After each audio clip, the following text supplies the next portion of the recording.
Force. They're getting a little bit ahead of themselves, which usually results in good field position for your opponent. So the Bandits will have another opportunity on the kickoff.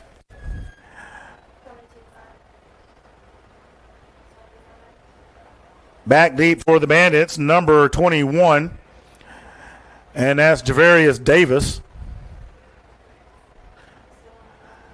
So Borden will have another opportunity to kick it, this time from the 30.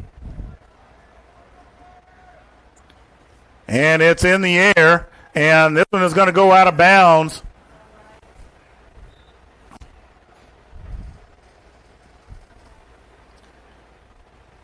And with it going out of bounds, thus comes the flag.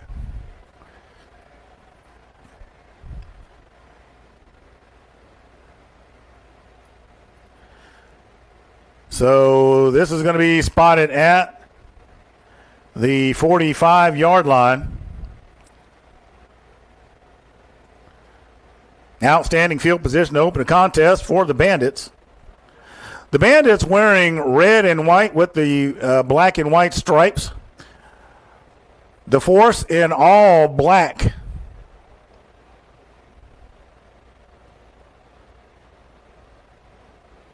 You got some purple accents with some red on those uniforms. The Force defending the east end zone. The Bandits defending the west.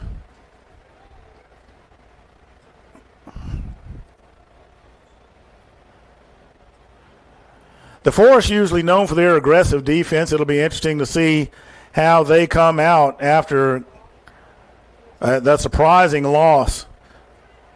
And when I say surprising, I mean the fact that they were shut out. So shotgun formation, number 14. And number 9 comes diving through. There's a flag on the play.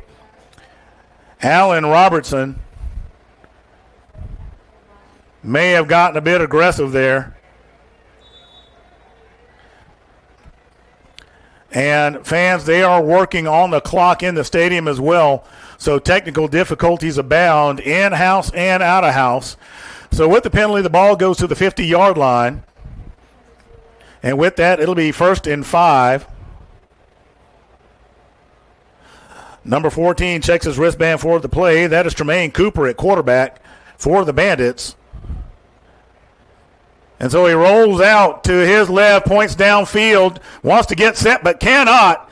And ultimately he's going to be brought down by number 42 of the Force. And that is Sean Pollock,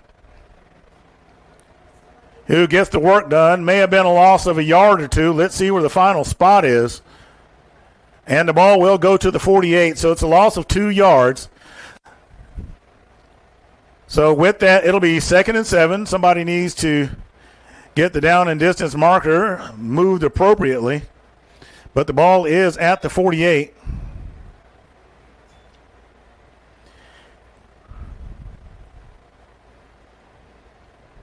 All right, they get him straightened out.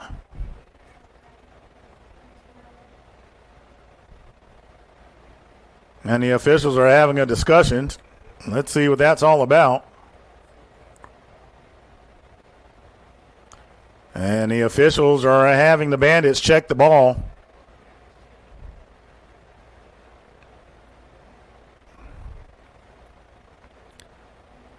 And it looks like they're going to get it switched up. They're trying to see if it's regulation. That may be the question at hand.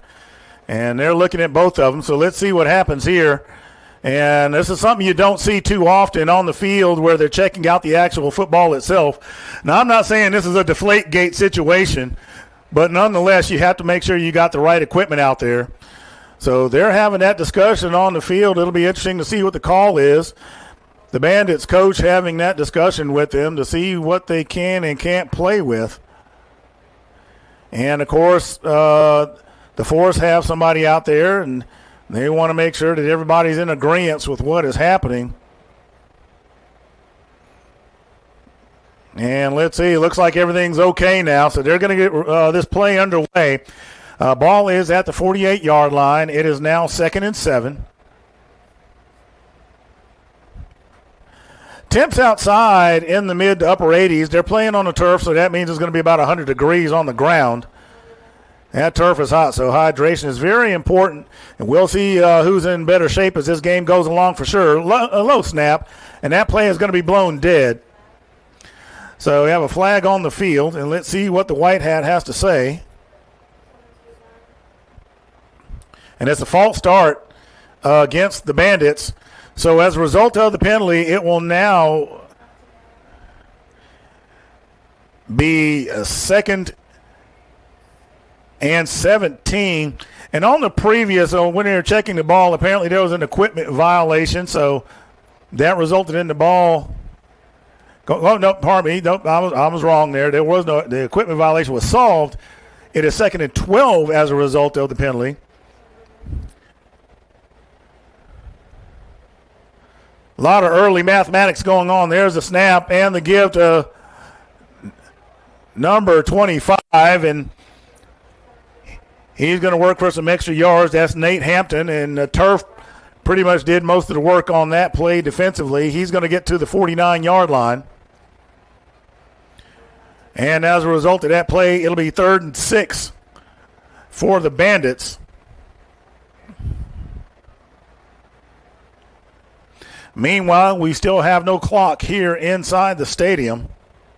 We're glad you're here with us. Make sure you share and hit that like button.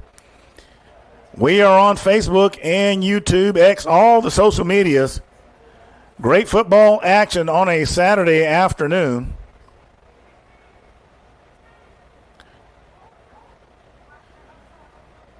And the Bandits O-line having a chit-chat.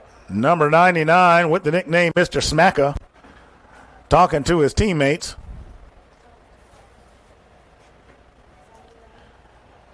And number 14 looking for some room, but Grider back there and bringing the heat.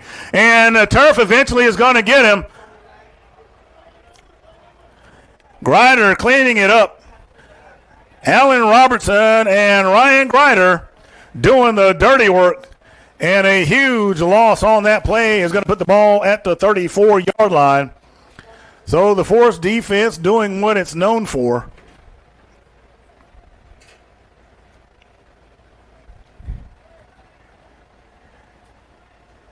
So now it is 4th and 21.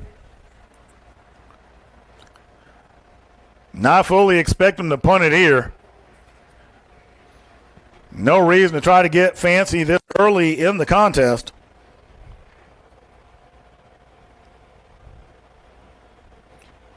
And I knew the Force was going to be aggressive. One of the things they wanted to do was make sure that they stayed aggressive. We'll see how that holds up during the contest with the heat on the field. Anybody who's been around this game long enough knows, and another flag is going to push this back even further to the 34-yard line. Looks like they couldn't get that thing going, so you have a delay.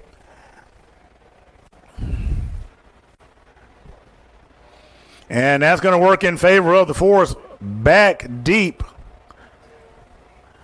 Number 6. And that is William Elam, and he is known to be a speedster. And if he gets some clear real estate, he can hurt you.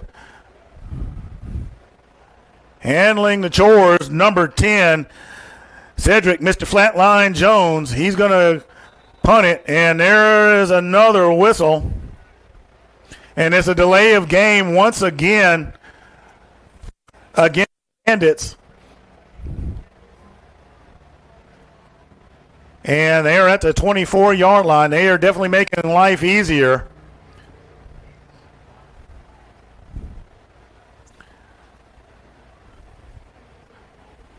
So Elam moves up to the 40-yard line to receive. Of course, he is looking into the sun. And that was a little wide. He shanks that one a bit, and it's going to go down just inside the 50-yard line, and it's going to take a sideways bounce and eventually be down to around the 50 or 49. Let's see what the officials say. The Force able to bring enough pressure that Jones has to get it away quickly, and it looks like it's going to be spotted right at the 50. So So the Force will have their opportunity on offense. So fans, as we were telling you earlier, difficulties getting everything going. Of course, we don't control the pipeline. We just feed it. But we're glad you're here with us today. Make sure you share and like Facebook, YouTube, X. Hit that like button. We're here watching some great football action. You this Saturday afternoon. Now, both of these teams are coming in after a loss, so they're looking. And here we go. Let's take it back to the field as the Force get lined up on offense.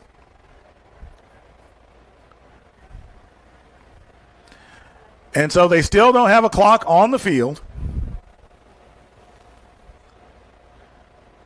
And there's a quick release. Number 1 for the Force, Darren Clark. Scampers, and he's going to go out of bounds at the 41-yard line. Now, one of the things you might have noticed about the Force, you do not see Rashad Louis back there. Playing quarterback today is Cody Cooper. And with that, you lose, Cooper's a great athlete and can do a lot of things, but you got to give credit where it's due, and Louis does have the speed that is dangerous. However, Cooper does have a quick release, and that can be drastically painful for a defense if you're not paying attention. And there goes the bowling ball, as I like to call him. That is number 3, Justin Ellis, and that is a big load to bring down. But the Bandits stack it up. And they're going to be short of a first down by about a yard. It'll be 3rd down. Ball at the 41-yard line. There's a snap. And, Cooper's no lightweight himself. Kind of hold on to that. That ball comes loose. And the Bandits have it.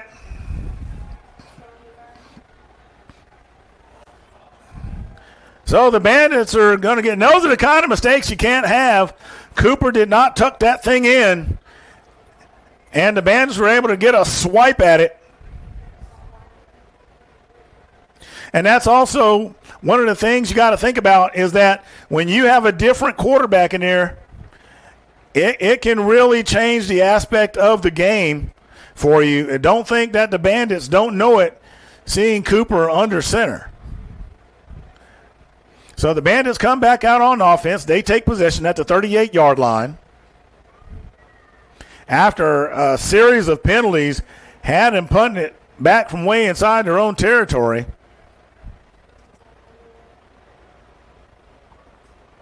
They're looking to get the play in on from the sideline. And remember, those delay of game penalties, we're eating them up, and we don't have a field clock, but you got to have that situational awareness. If you've been playing this game long enough, there's a snap, number 25, carrying the ball, breaks away from a tackle before he is eventually stacked up by number 33. Trey Hayes finally getting a hand on number 25, Nate Hampton. But not before a gain of 2 is there. So the ball will be spotted at the 40-yard line.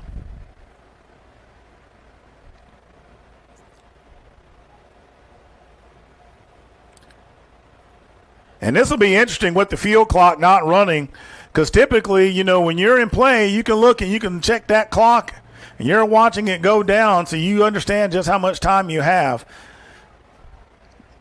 But your captains on the field, they also have to have that mental clock, and they should understand what's going on.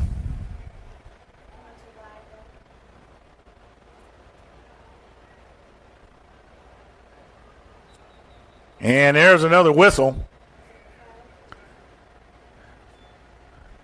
It's a delay of game against the Bandits. And their coaches on that sideline should be there with a stopwatch, keeping an eye on this. And I would hazard, given the pace of the game thus far, that we might be about 7 minutes or so into it on the clock once they get that thing going, if they get that thing going.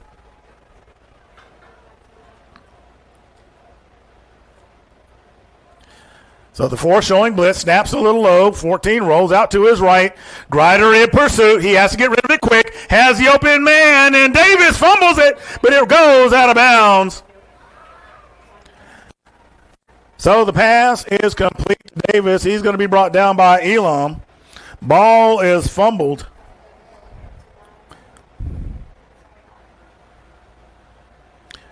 Javarius Davis with a nice grab from number 14, Tremaine Cooper.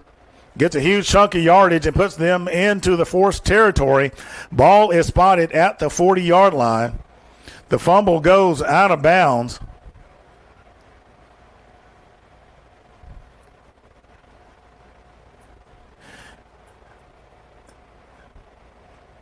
Grider in pursuit on that play.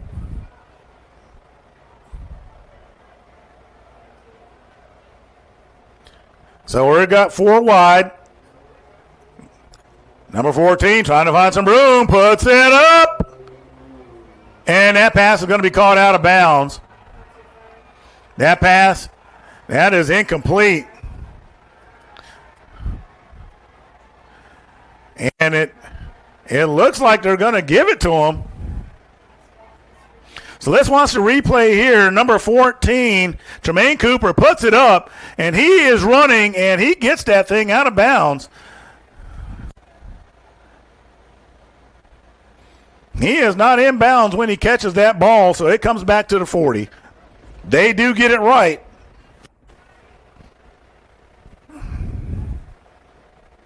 The Bandits arguing that he was in, but no way. There's no way that he was.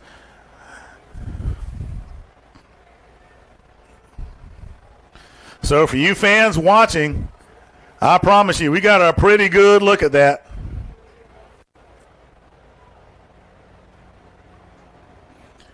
Number 25, the ball carrier, bounces it outside. Number 23 in pursuit. Number 42 coming in to help. Hampton, the ball carrier. Number 42, Sean Pollock, finally bringing him down with number 23, Simmons, right there behind him. They'll get to the 35-yard line. It'll be 3rd and 5. And now you got somebody that can seriously boot it. This could get interesting. If they get to 4th down, we'll see what the Force defense does. They're absolutely showing blitz now. Don't want to be too aggressive. Number 14 has shown some speed. There goes Grider, disrupting things in the backfield, but he has time, and he's going to throw that one into the dirt. The intended receiver, Lonnie Ravizzi Jr. Grider bringing the pressure, and it'll be 4th and 5.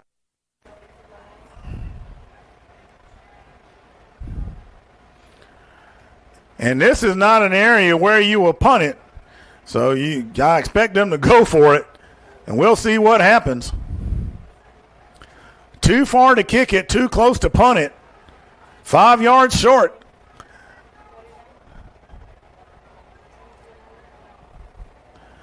Number 14, Cooper gets the snap, rolls out to his left, and tries to find room but does not.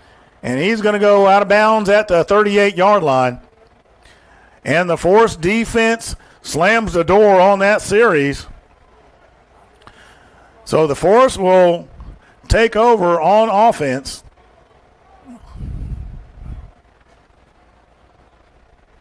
They've still not gotten the field clock to operate yet. So I'm going to take a wild guess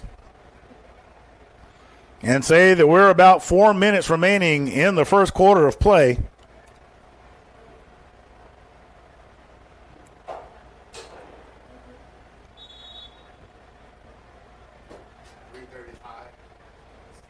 So we're 3:35 remaining in the first quarter. So I was close. I don't know if that would help me if I were in Vegas or horseshoes or hand grenades. But we just got word from the officials that we got 3:35 remaining in the first quarter.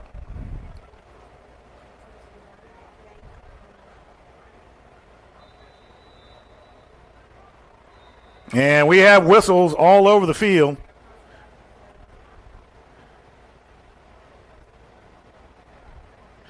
So we've got a timeout by the Force. So we're going to take a quick break, and we'll be right back.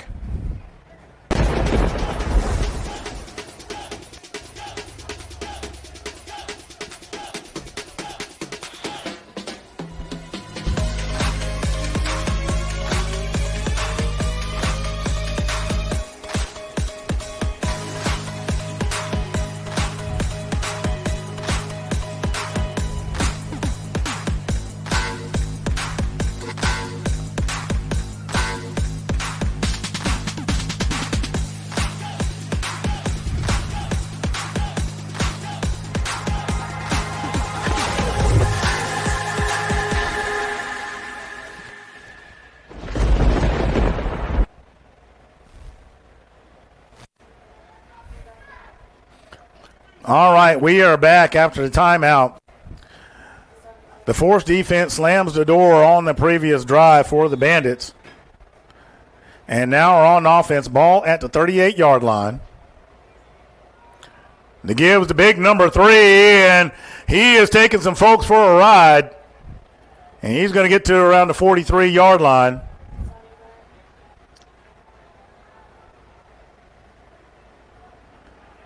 Solid gain of 6 yards on the play.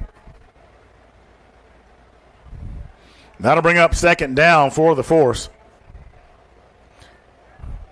And without Louis back there, expect to see a lot of running. They're going to go 4 wide.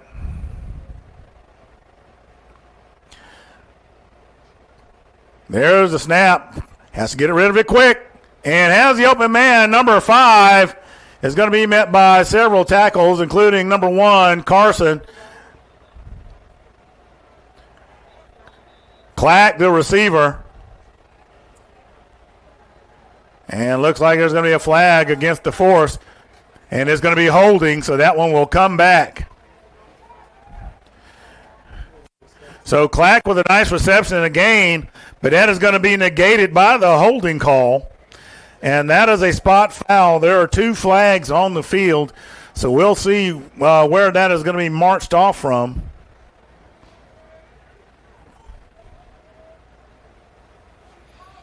And there's some extracurricular activity going on after the catch. And one of the things, both coaches said is that the team has to play within themselves. Of them. That can always lead.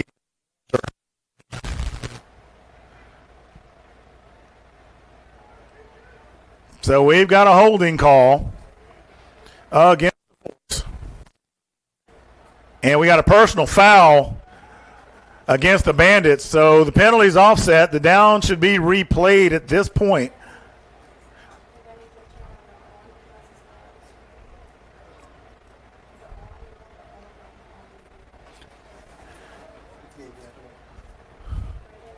So they walk it off. They do walk it off against the Force for the hold. But the personal foul is declined. So we're 4 wide, shotgun. Looks for the open man, has him! And that one is going to be caught, but no one touches him, so he gets back up. Number 12, having the sense enough to get up, they rip the helmet off. Let's watch that replay as Quay Taylor breadbaskets the ball. Cody Cooper getting it up, and number 23 does not realize that he gets up clean.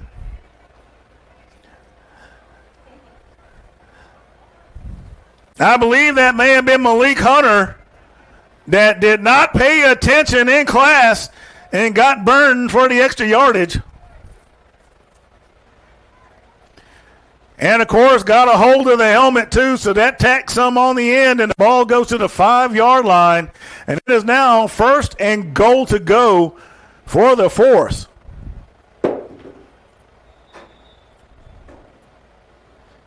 Strange first quarter indeed.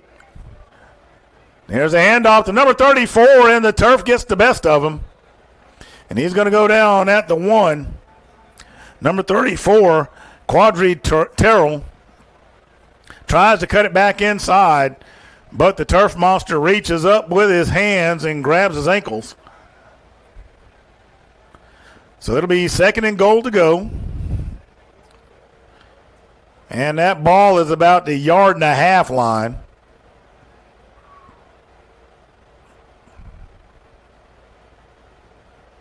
There was a flag on the field. So you have offsides against the defense.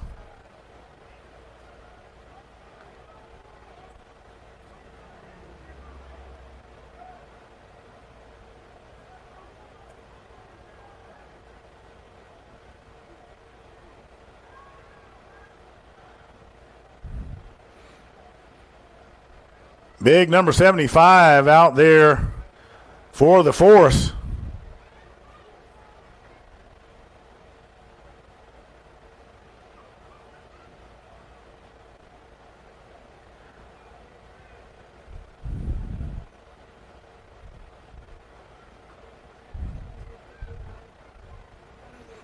And the Bandit players are clapping.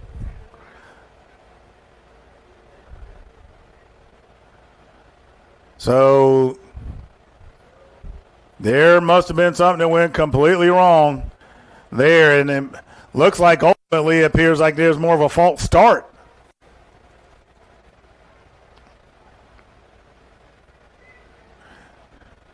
Either way, the ball ends up at the 16. And I thought there was an offsides call there. A sportsmanlike call against the offense. They declined the offside, took the face mask. After the face mask, we had a dead ball foul against the offense.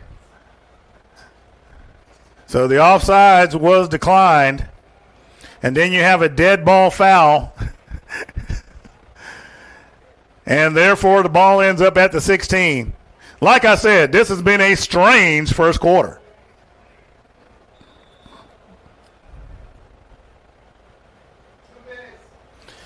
We got 2 minutes remaining in the first. Slow first quarter indeed, and there's movement up front once again.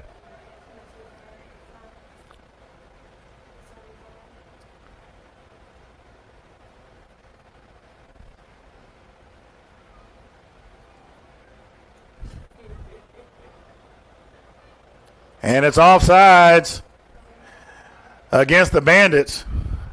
And I'm telling you, the only team that's getting some work thus far here in the first quarter is the officiating team. And I tell you, the Bandits and the Force need to clean it up.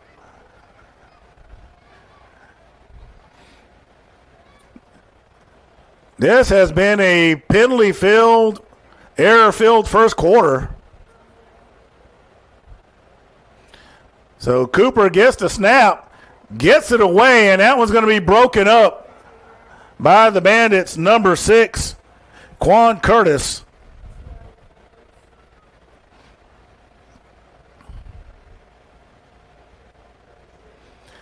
So we're at 2nd down. Ball is at the 11.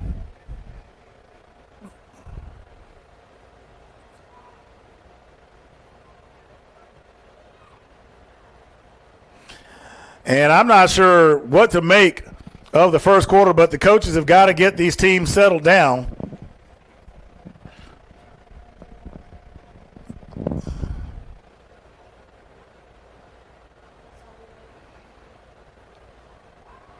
Pass is a little high.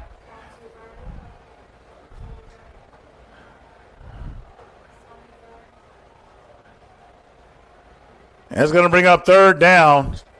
And number 1, Darren Clark, is shaken up.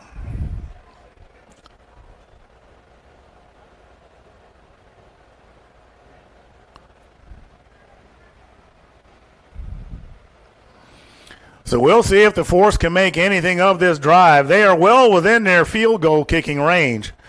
So I surmise some points are going to come out of this one way or another.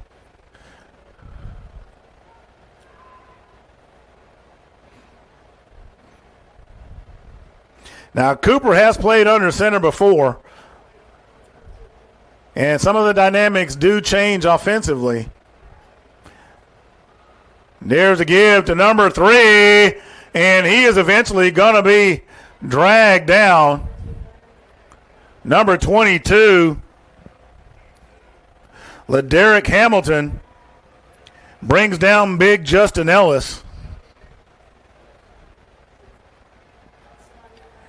And they're going to be a couple short of a first down.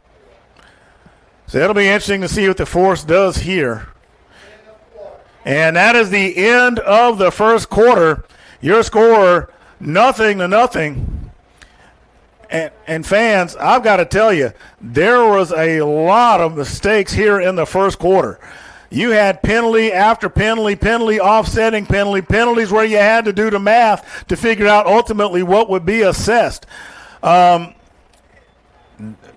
Ultimately, in the grand scheme of things, especially with the delay of games, one of the things, you always have a coach on your sideline that's sitting there and always keeping the clock or watching the clock because there's nothing perfect.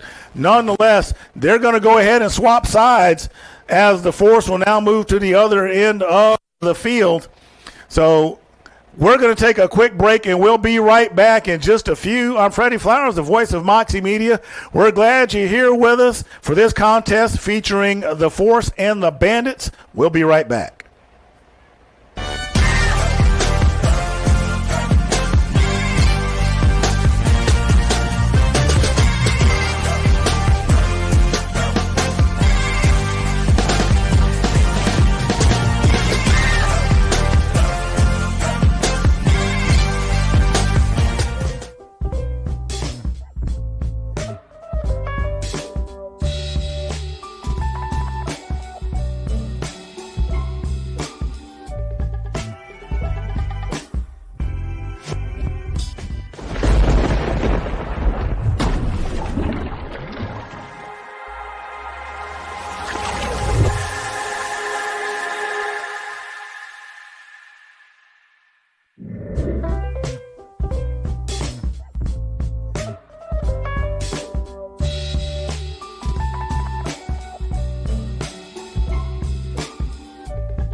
Back after swapping the field. Second quarter of play. And like we said, the field clock, as you can see, if you look to the lower right of your screen there, you'll see that we have no official clock that we can. But the guys here up here in the booth have been great, and they inform us kind of where everything stands. So we'll be checking in with you on occasion, letting you know where the game sits. But with that being said, the Force find themselves in fourth down territory. They only need a couple to get a fresh set of downs, but ultimately they want to get into the end zone. And so the question is, does this become a high risk, higher reward, or higher risk and no reward?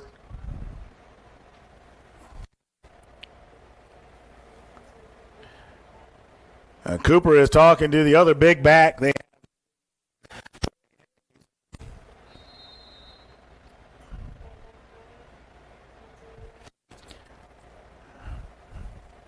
And the Force are notorious for being tough to bring down. They get right behind Hayes, but That tackle is going to be for a loss, number 9, Tobias Gator Jones is going to bring him down. And that ball is going to be turned over on downs. And the Bandits will take over at the 10-yard line. I am really surprised that they didn't try for the 3 points, as it was well within their kicker's range. But I'm not the head coach, so I don't get to make those executive decisions.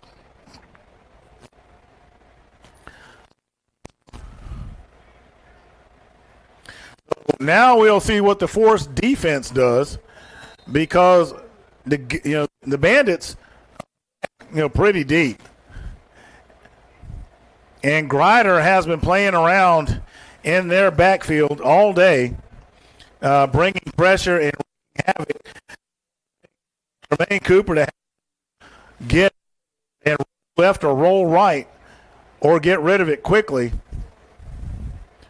So I would say the main thing here is containment and bringing that pressure from the outside to help out Grider.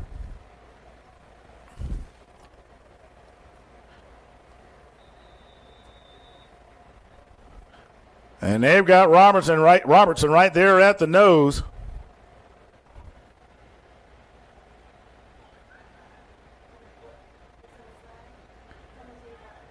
And looks like there was a false start. So that one comes back 5 yards. Delay of game. So another delay of game penalty. All I saw was the forearms there. So now it's 1st and 15. Again, it looks like there's a false start. So this one will go half the distance, as the ball is already at the 5.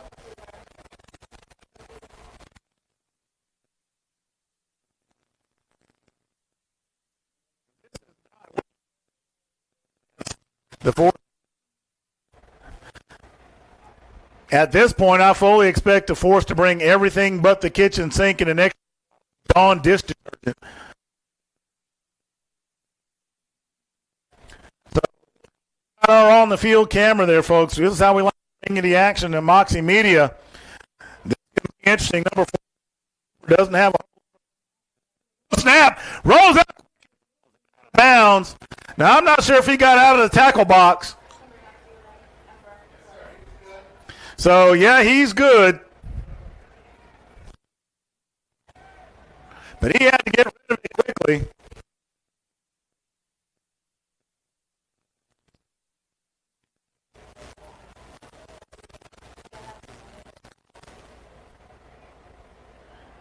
And this one is going to be tough sledding. They find the magic key, get some room or better.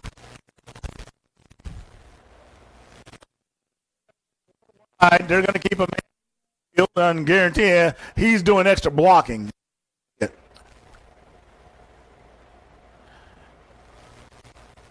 There's the pressure again. He tries to look downfield, doesn't have time, and may have gotten back to the line of scrimmage. He doesn't, loses half a yard. It'll be 3rd down.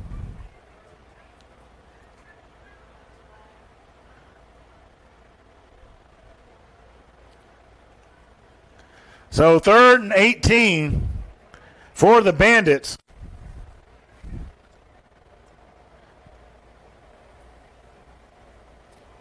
And those penalties certainly didn't do anything to help.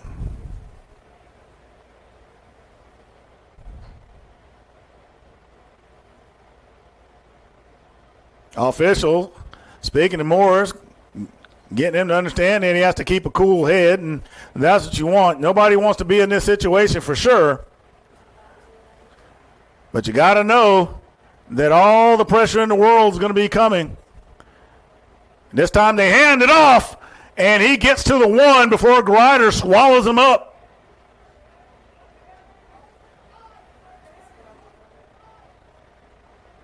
And the trash talking is already underway. And there's the flag. And this one might have cost the force.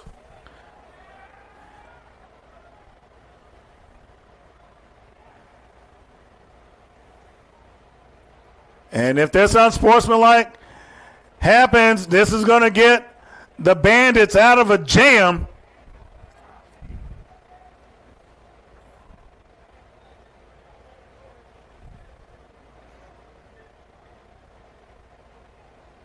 There it is. Unsportsmanlike. And just when you had the Bandits backed up against the wall, you give them a free ticket. You know, you give them, let them go, what are you calling it, Monopoly. You kind of give them the get out of jail free card. You let them pass, go, and collect $200. And now the ball is at the 16. And of course have no one to blame but themselves, as they had their opponents in choice position and were taking effective advantage of it.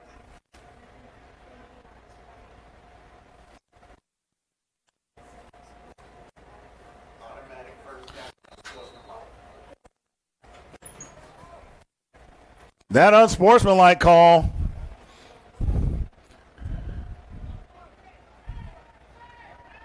Those are the ones you put on what you call the dumb list. No excuse for that one at all.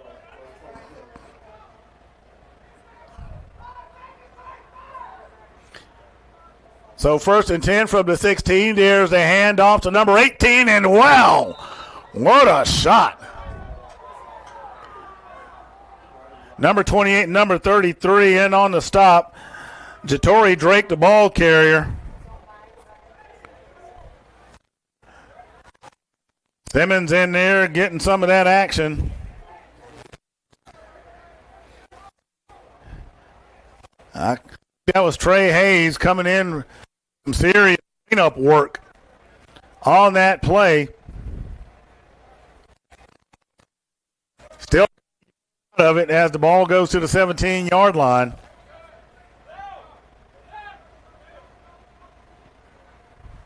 So the Bandits are going to go 4 wide.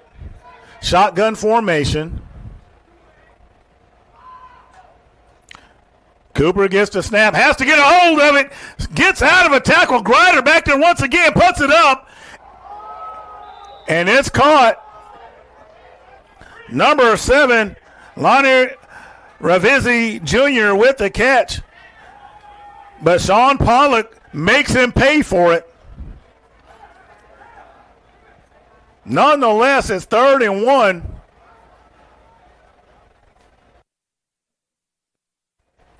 Make that 3rd and 2. So I'm not sure if the Bandits really care at this point. They are moving the ball right 24-yard line.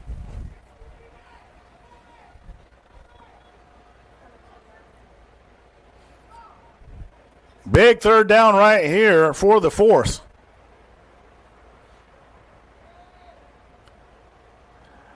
So let's see what happens. Once again, Hill escapes. Looks downfield, gives the short pass, and it's going to be dropped by number 23. And I believe that's Samuel Watts. Pardon me, Tremaine. Or I think that's Hill on the back of the jersey there. So if I've been saying his name is Tremaine Cooper all this time, please forgive me if that is actually Hill. I'm going to go with what's on the back of the jersey. That one had me fooled for a second. I was looking just straight up at the numbers and the roster that we were given.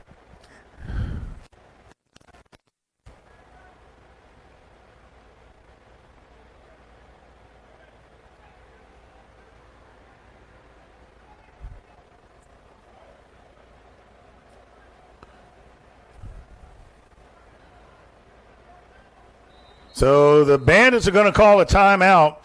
And we're going to take a quick break, and we'll give you a clock update once we return. We'll be right back.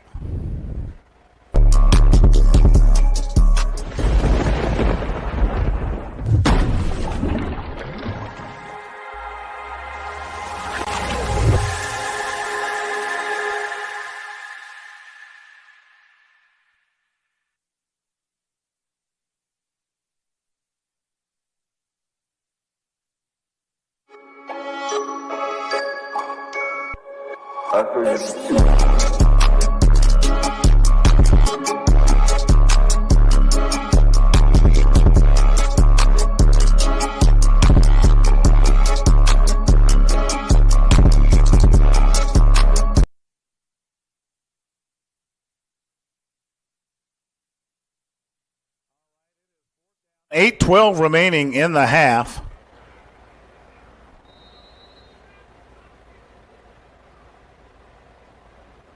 And the Bandits are going to punt. Back deep, William Elam for the force. It's a high kick by Quan Curtis. And it takes a forced bounce. And it may have touched a player. Let's see. They're fighting for it. And the Bandits recover it. Let's see if we can get a replay of those events. That was strange indeed.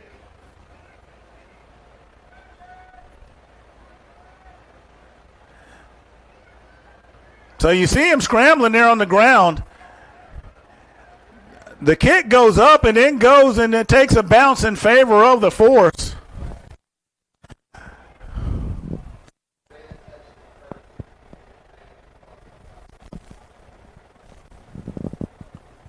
And the officials are having a discussion.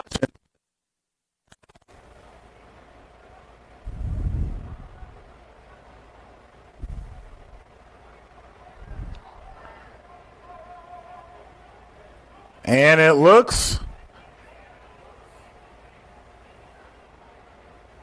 based on preliminary indications, forceful offense. So he had illegal touching on the kicking team during the play. So that's what the discussion was about.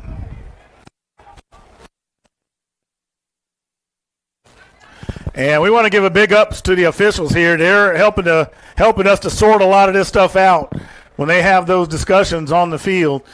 You got to give credit to those guys. When you're seeing things in real time and at game speed, there's a lot of things that no one's going to be able to catch, and that's why we have those discussions and we get it sorted out. So the force will come on offense. They will take over at the 28-yard line. It'll be first down. A little bit around 8 minutes remaining in the first half. Cooper in shotgun. There's the snap. Has to get rid of it. Has to step out of the pocket. Number 98 brings him down, and that's Wolf. And we're going to have to take an injury timeout. We'll be right back.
All right, number 66, Big Wes Moore, has to come off of the field, but he's able to do so under his own power. And he walks off with a little bit of a jog, so that's great to see. You know, obviously the health and safety of the players is always of utmost concern. So the force with 3 wide to the right. Cooper in shotgun, and he takes off again, bounces it out to his left. He'll get near the 25-yard line. Let's see where they spot him at.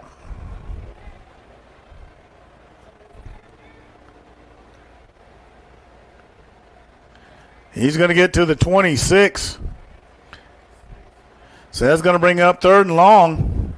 They need about 8 yards to move. And they're needing to get to the 18.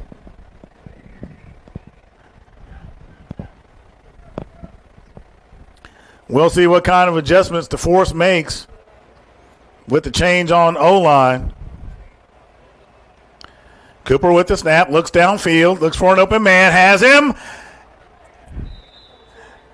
Nice low throw, number 88, Bailey Lipinski with a nice grab, and he is going to have enough to move the sticks, and it's going to be a first down for the force. He's going to get just what they need and then some, moving the ball to the 15-yard line. Nice work. 5 minutes remaining. The force once again threatening inside the red zone.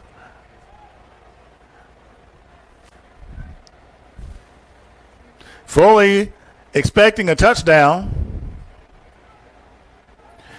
Number 19 on the sideline warming up. That's Chris Calhoun. He needed. Cooper puts it up. And appeared to be a bit behind Lipinski. And he's looking for a flag. And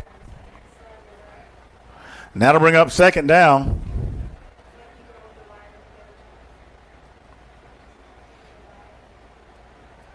As we are under 5 minutes remaining in the first half of play. And the best thing I can say about the first half of this game thus far is that it's a lot.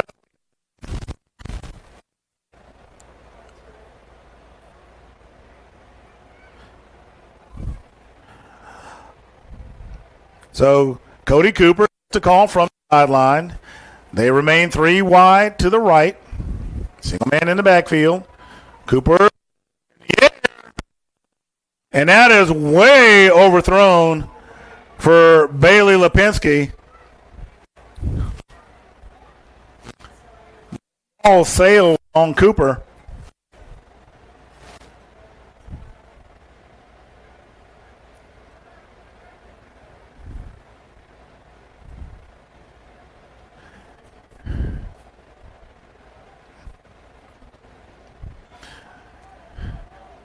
And you had some guys that had some space around them. Plenty of time in the pocket, so let's see what happens now.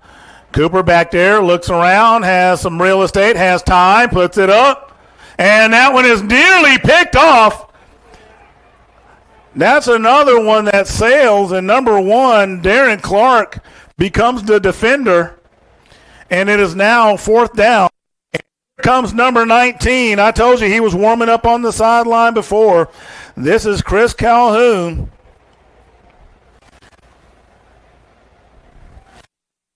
Not surprised that they're going with this option.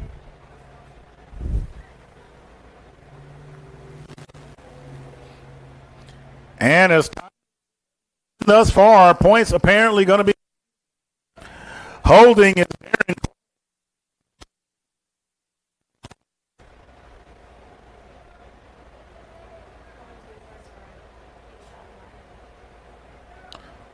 number 34, Shorts coming in, and they're trying to get everybody in place. Watch the edge, number 8 for the Bandits. He looks like he's uncovered. And there's a flag on the field, delay of game against the force as they try to get it together. number 8, senior, was out there uncovered. And the Forest checking their numbers.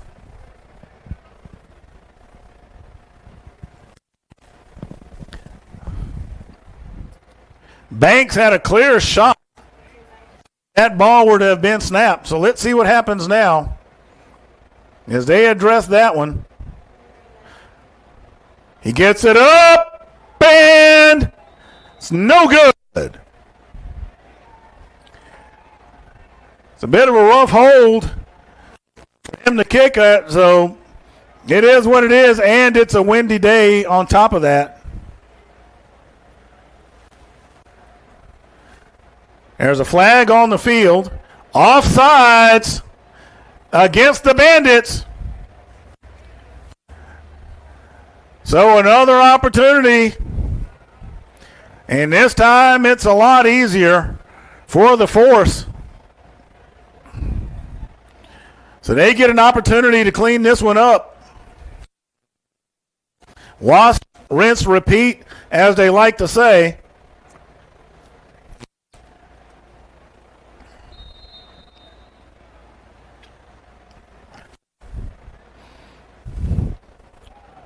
So now, this time, the Force have a chance to get it together, get a better snap and a hold down for Mr. Calhoun. Let's see what he does. And now it's mishandled, but it's touched. And that ball is still moving. And the Force get on top of it. There is a flag.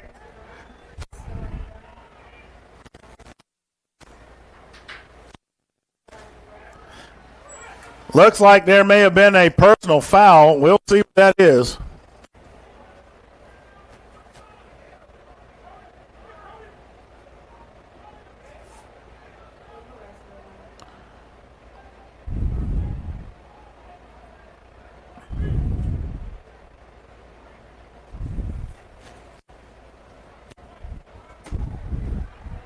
As we await the official.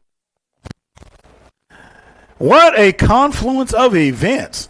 For those watching out there on Facebook, watching on YouTube and X, Moxie Media, we're glad you're here with us. Hit that like button. Give us a thumbs up.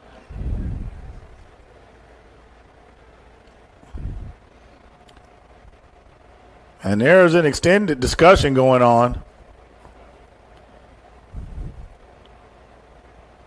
And there's the coach of the Force. And they want to know what this is going to mean.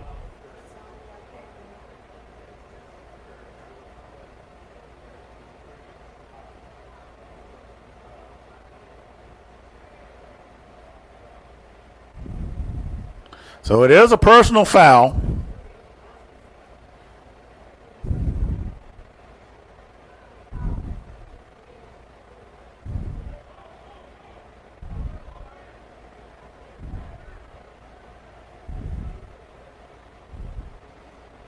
And we'll get a quick update on the time remaining in the game.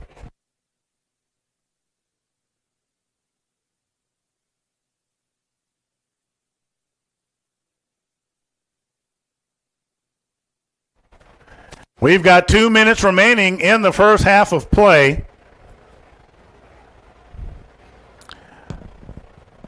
And so the ball is spotted at the 7.5-yard line.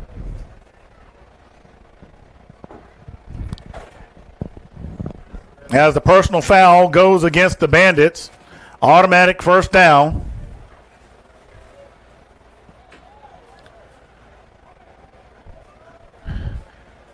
And we will find out soon enough what this is going to mean from a potential scoring standpoint, as neither team has really been able to complete a drive thus far in the contest. And I fully expect the Force to attempt to try to pound it in there.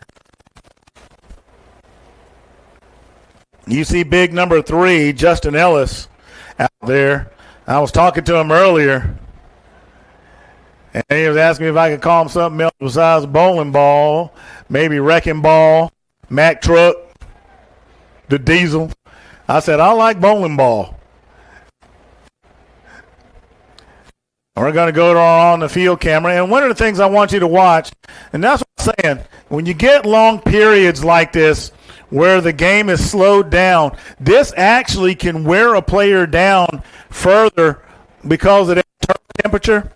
So the pace becomes extremely important. I'll be honest with you.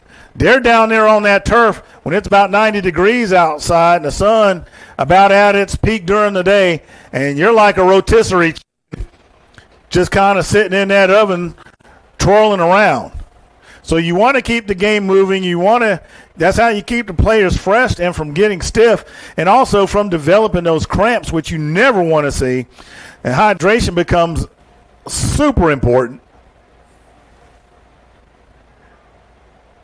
And so they are explaining to the coach of Bandits the sequence of events. And we've got about 2 minutes remaining in the first half. But just to be honest with you, this has nothing to do with the officials. These teams have had a number of penalties that have caused this thing to drag.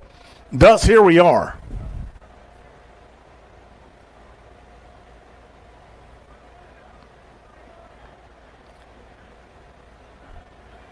So it's first ball at the 7.5-yard line, 1st and goal to go. Cooper with the snap. There's the give to big number 3, and he is going to get to about the 2-yard line. A host of Bandit defenders brings down Justin Ellis. And just as I told you, the force is looking to pound their way into the end zone. Our on-the-field camera right there in the middle of the action. And let's see. And it is a touchdown. Justin Ellis gets the ball, gets it in there.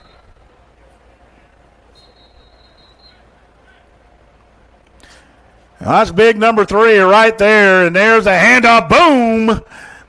And there is nothing that Quan Curtis or Dima McIntosh can do about it.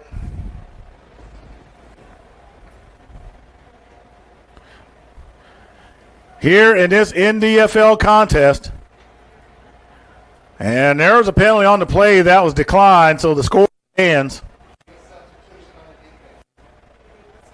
There's an illegal substitution by the defense.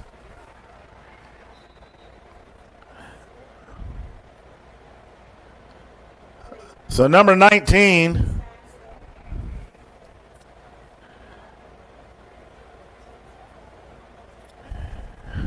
And here comes the now what as the ball is at the 15-yard line. And the penalties just keep coming. I ain't even going to worry about what it is this time. That's NFL PAT from the 15.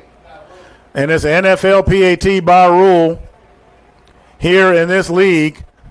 I thought they had done something else wrong. Pardon me. So Bronson Young out there to kick it. And it is good. And finally, we can breathe a sigh of relief as somebody gets on the board.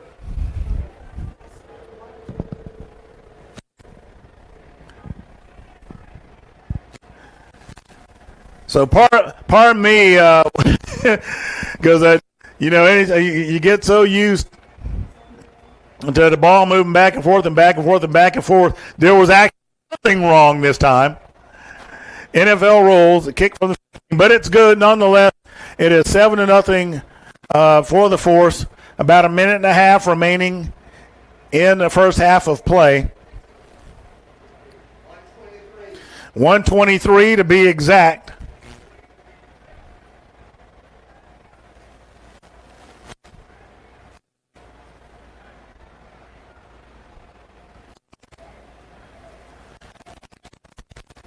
And you watch how the players move around on the field. Like I said, you can tell that this first half has been exhausting.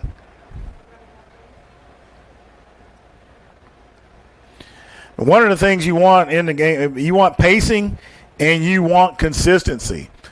And when you can't get either, it becomes kind of a slog, if you will.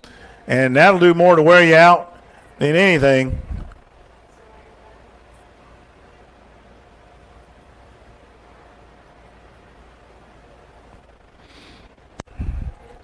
So Jacob Borden comes out there to handle the kickoff. Ball at the 35-yard line.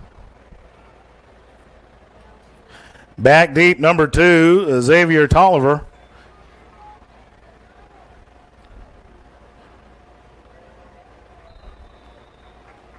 On the return, number 7, Lonnie Revise Jr. Number 13 with the stop, and that's Torrey Harris, the strong safety, playing special teams.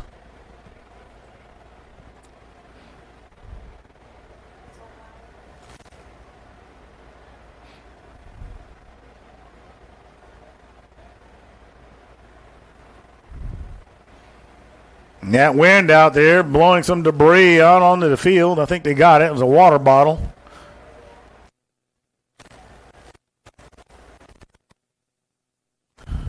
And the ball is going to be spotted at the 29-yard line.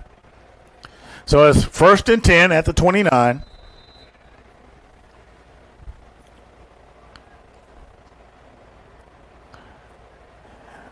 And the Bandits are going to want to try to find a way to score.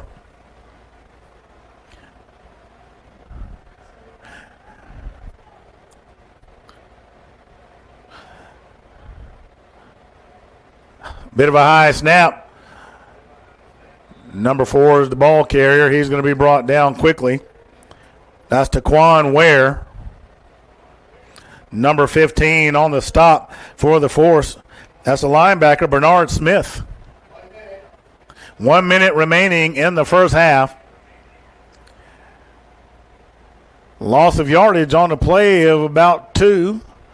So that puts the ball at the 27-yard line. 2nd and 12 for the Alabama Bandits.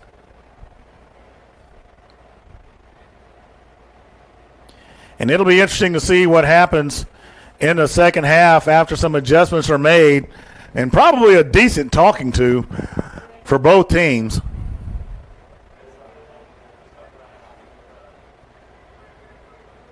Number 21 with the snap, fakes to give. Number 4, he takes off to his left, tries to find some room. Number 21, Javarius Davis, the ball carrier. He's going to be brought down by Bernard Smith. He'll get to the 32-yard line. And that's going to do it. It is now halftime. The Force lead 7-0.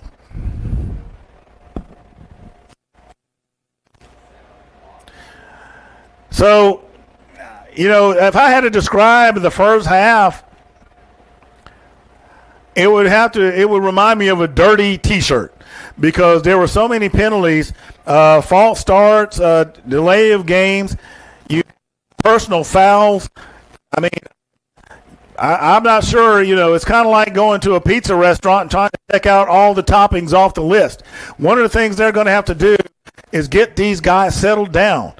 Neither team really put together a sustained drive. And despite the score that the Force got, we have to be honest about it. The reason they got it is because a penalty put it where it was, so they didn't have to move the ball that far. And so they really caught a break. So we're going to have to see what happens in the second half. What are these coaches going to do? What are these players going to do? Who's going to pull away? We'll see in the second half. Be right back.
second half of play. I'm sure the coaches talk to these guys, and they're still doing a little bit of extra stretching before they get out there. As I noted to you earlier, that cramps can be an issue. The heat of the turf. You got the outside, the ambient air temperature, and right now it's showing 85 degrees here at Tiger Stadium here in Fairfield, Alabama. Go ahead and tack on about 15 degrees of that, and you got 100 on that turf. So one of the things you got to be mindful of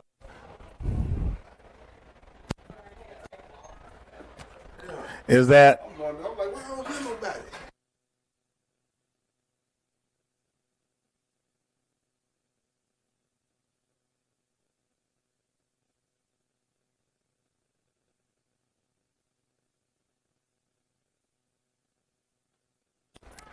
so what you want to be careful of down there on that turf, pardon me, a small audio break right there, is that you're staying hydrated.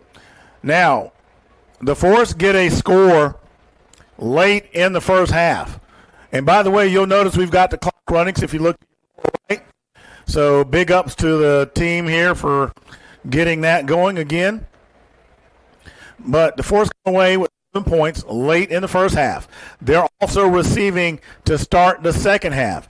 Can they put together that drive to go up by 2 scores? That could be a mental game changer. But will it be?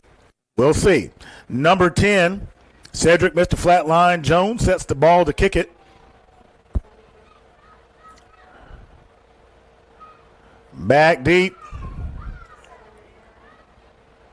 We've got, that is number 49 from what I can tell. And make sure I got that number right. Number 6, William Elam, back there, of course.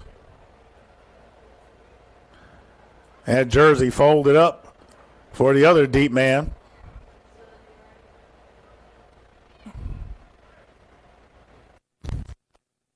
As the clouds move in to bring some relief from the sun. And there's the kick. It's high.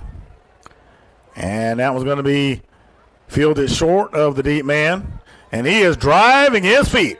What a nice effort by number 2, Bowers.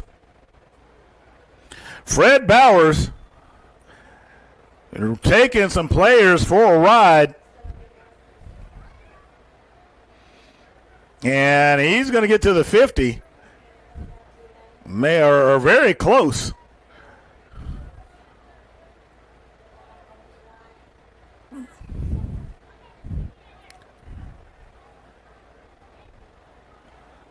So the Force does have the ball. The Force moving left to right. Start the third quarter. So the ball is going to be spotted at the 50. And here comes the water. And this is what you call a cloud burst. And it comes and it goes. Let's see. We don't know if it's going to hang around. But, man, it came in quick.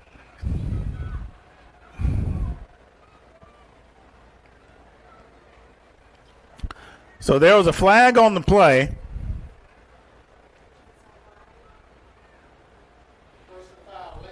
So it was a personal foul, late hit out of bounds.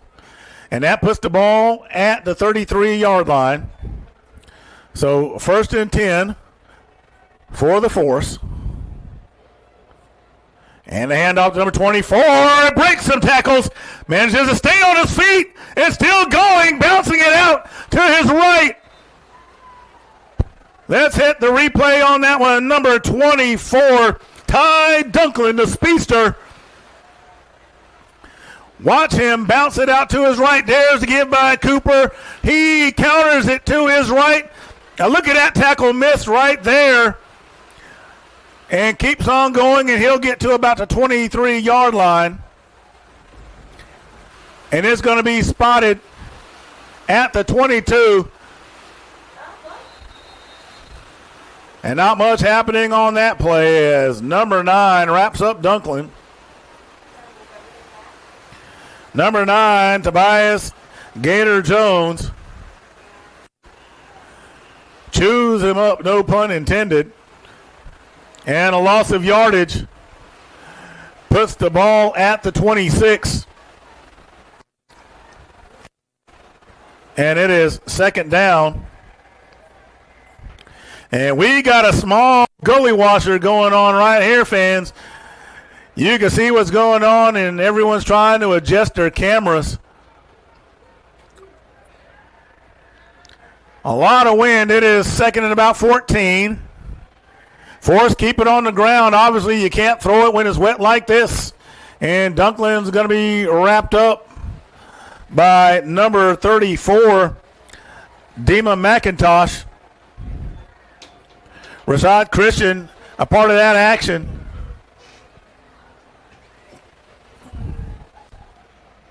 And the wind has really picked up along with the rain.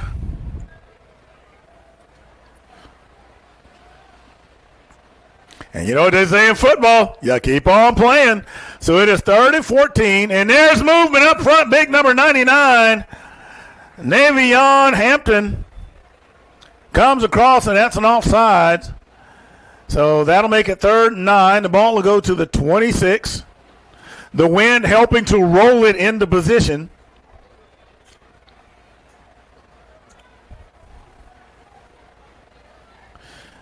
And fans, we're right here with you through the weather. Loose ball. It is wet.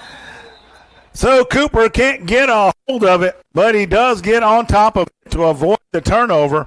That'll bring a loss of about 3 yards on the play. It'll make it 4th and 12.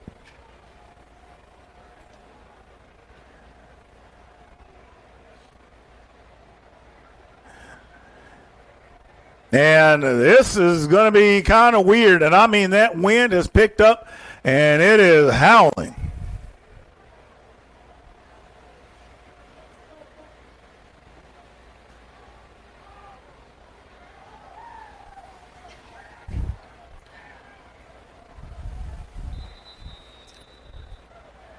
Officials request a towel, rightfully so.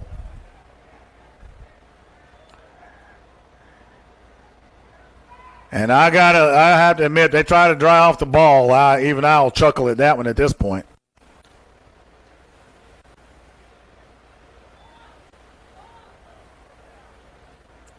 And I don't know whose truck is down there on the sideline, but they got the doors open, doing whatever, trying to stay dry.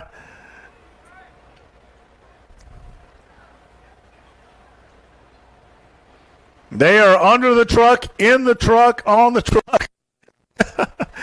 And you got to laugh in a situation like this. I mean, because that water is just coming down.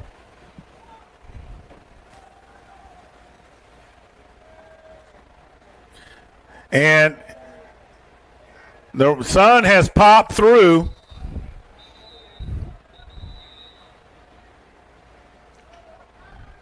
So the ball is at the 24-yard line. It is 4th and 12.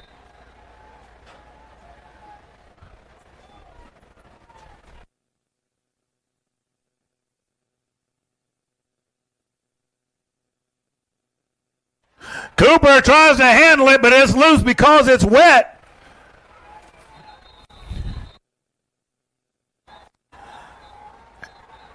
And the ball is turned over on downs no matter what happens.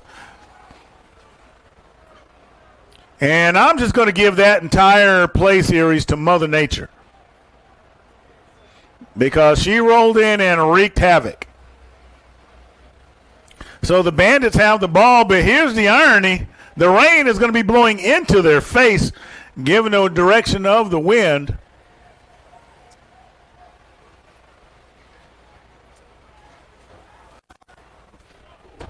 So let's see what happens here.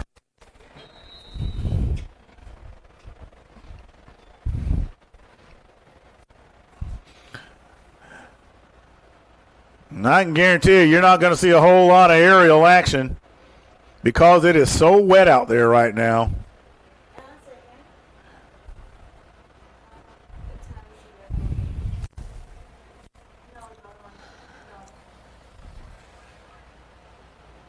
And the time remaining in the third quarter, 11:08.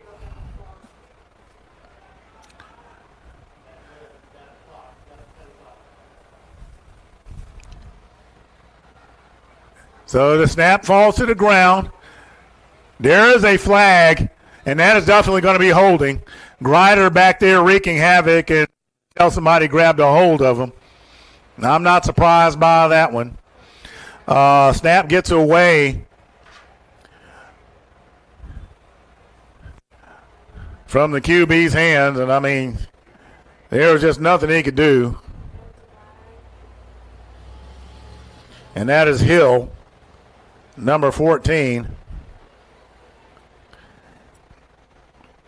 You did hear me addressing him as Tremaine Cooper, but I believe that was a roster error.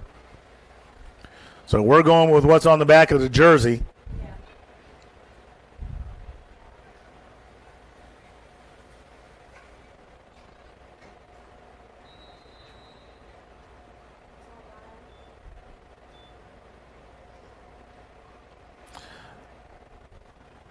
So with the penalty, the ball will go back to the 27-yard line. And it'll be 1st and 20. And ball is wet and loose again. And there goes Grider. And he has to get rid of it. And that one's going to fall incomplete and bring up 2nd down. So absolutely tough sledding today.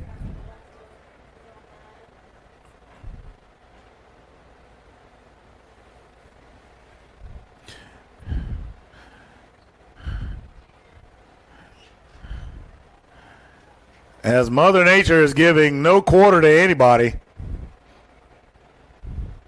But the sun is peeping out. So the ball remains at the 27-yard line. Under 10 minutes remaining in the third quarter. Down to 9:45.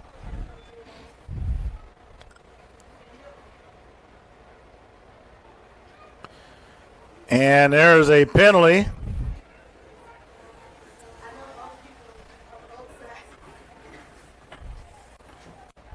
So that pushes them back 5 yards, puts the ball at the 22.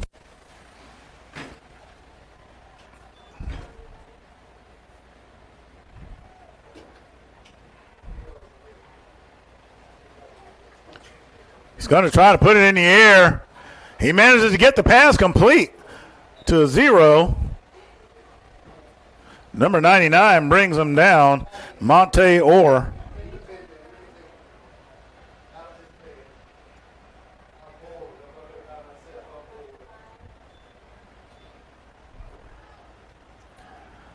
I think that was Jaden Turner, a.k.a. Texaco, that got that one.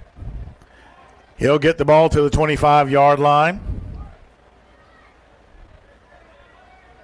So it'll be 3rd and 22 as the sun has reappeared. Another low snap. Hill is now finding himself under pressure. Number 31 right there with him. Slips out of that tackle, and he is going to be ran out of bounds ultimately by number 7, Max Square. But big ups to number 31, Dennis Riggs, who brought the heat and the pressure. Goes out of bounds at the 19-yard line, pardon me. So a punt coming up.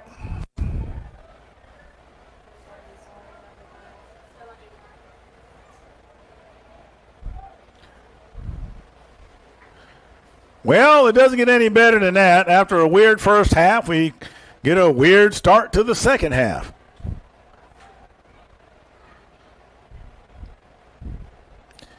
Rain, not supposed to have moved in till well after the contest, decides to make a cameo appearance of what's to come, I guess, in this area weather-wise. And I want to give big credit to our technical team because they did not miss a beat while trying to keep the equipment from drowning in that brief downpour.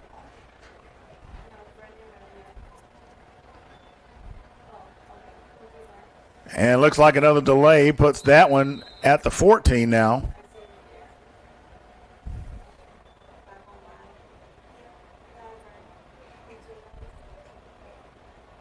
The return man rubbing the gloves together. Wanting to make sure he gets a good grip on the ball. Here comes the punt. And they smartly get away from it. That was going to be downed right at the 15. O'Shea.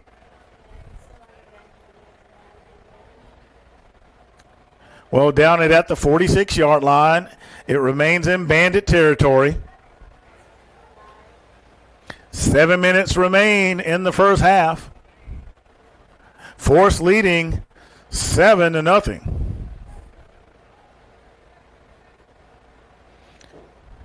So we've had a world of penalties. Some back and forth with that. One big rainstorm and some sunshine.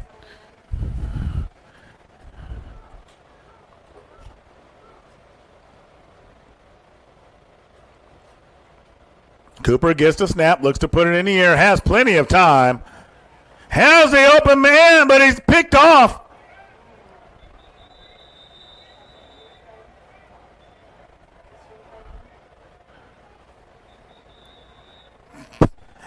We're going to take an injury timeout, and we'll be right back as we go after we go to replay here.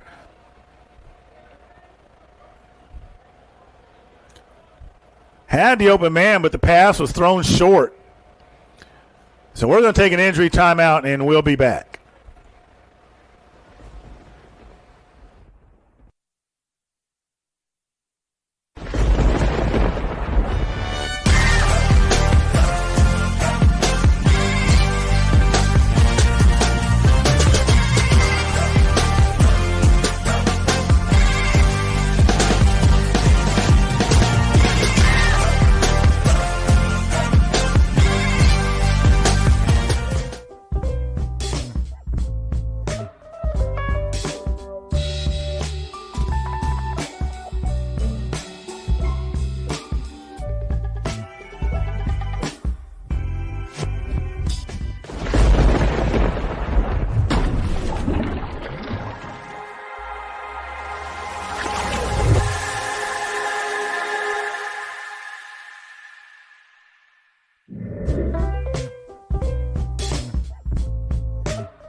Janari Claiborne with the interception.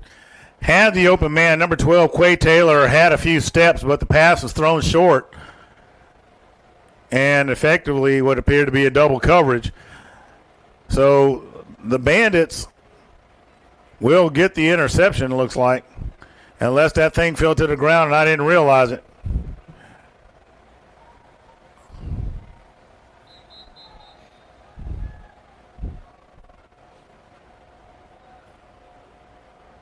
And so the Bandits will have possession.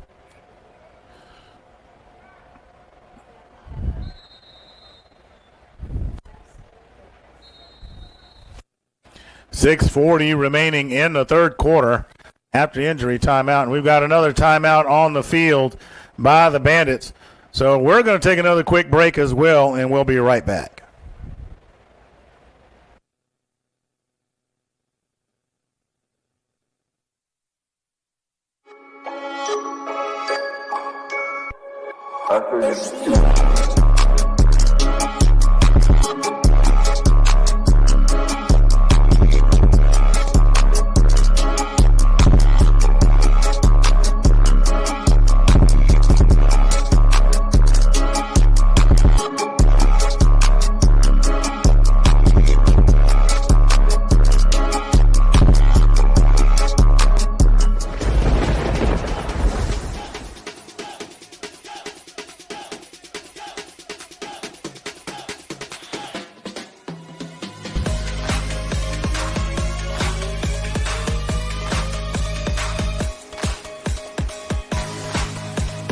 All right, we are back, and we're going to try to get this thing rolling. The second half going at about the same pace the first did. So there's the pistol. There's the give to number 4. The tailback, and he's going to be brought down by number 37. Terry Green, the DB, bringing down Taquan Ware.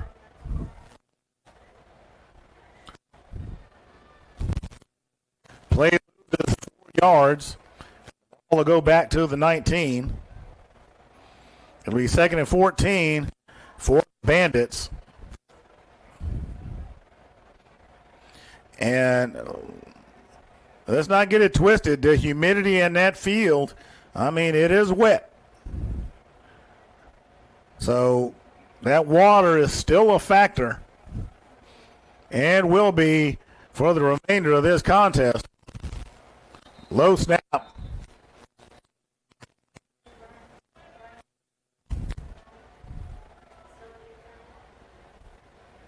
Offsides against the force. We'll move the ball to the 24. So it'll be 2nd and 9 for the Bandits.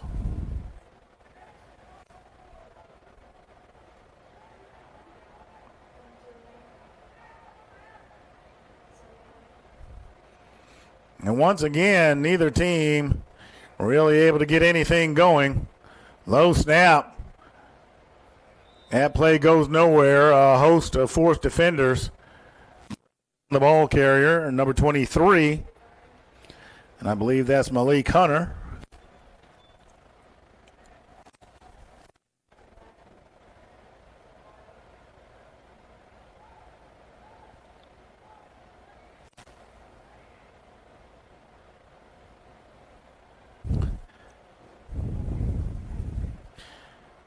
And we're about to find out, as this game continues to grind its way out, what kind of conditioning, or what kind of condition these players are in. Another low snap, and the ball is bubbled, but number 21 finds his way out of there, and he's going to get across the 32-yard line.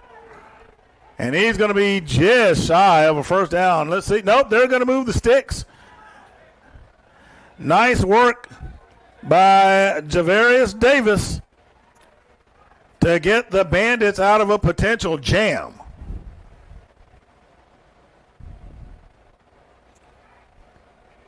He saw the opening and he took it.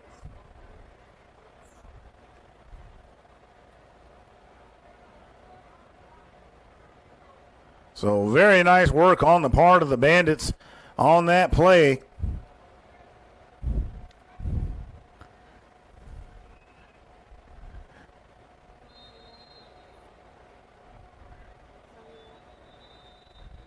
And let's see.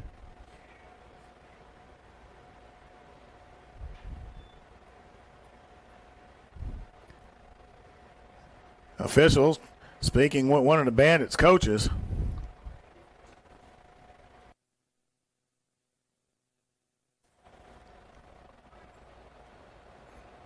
Sideline violation And that is a warning for the Bandits. And you typically only get one.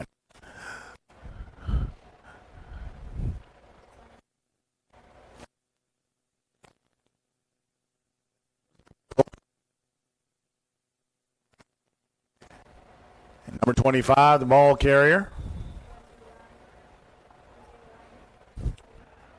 Number 33, Trey Hayes with the stop.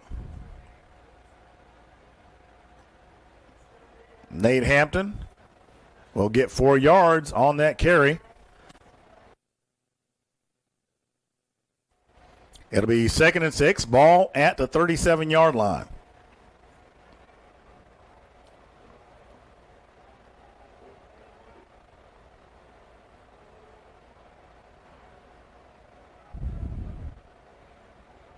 Bandits seeing some success with the run, but not this time.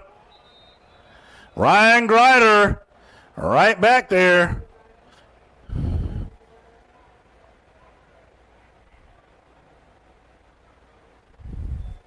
And that is Johnson on the back of that jersey. I'm just going to use the names on the back of the jerseys for the Bandits from here on out because I've got some mismatches here.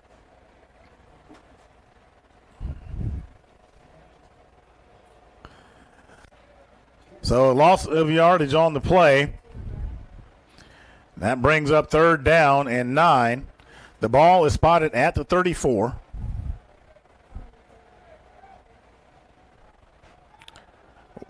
A minute 40 remaining in the 3rd.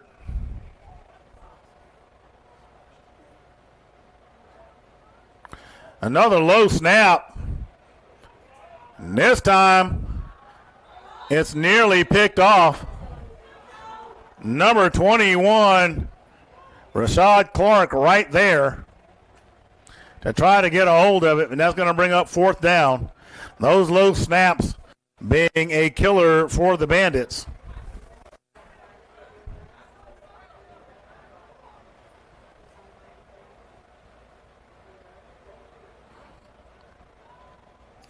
So they're going to come out to punt.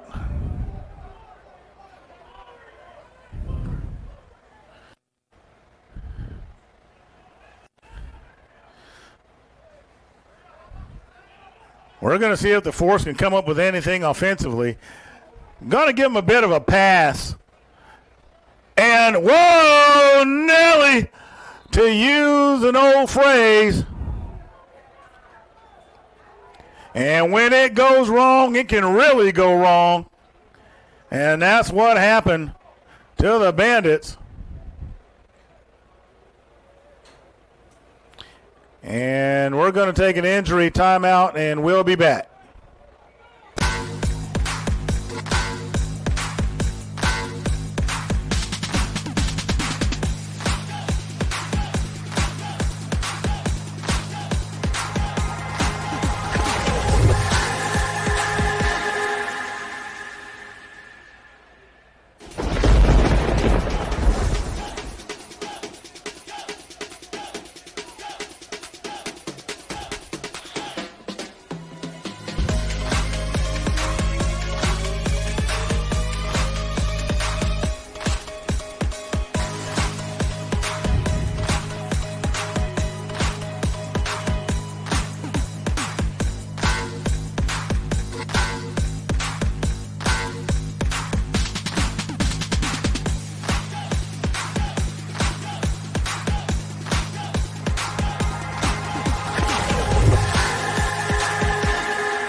All right, fans, we are still in the injury timeout. We have a Bandits player on the field.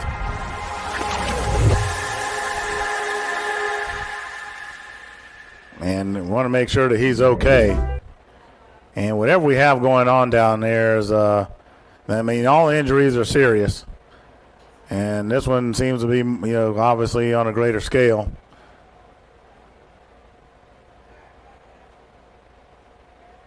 And whatever may be going on, you definitely want to be careful. And he's able to sit up, and he's up on his own.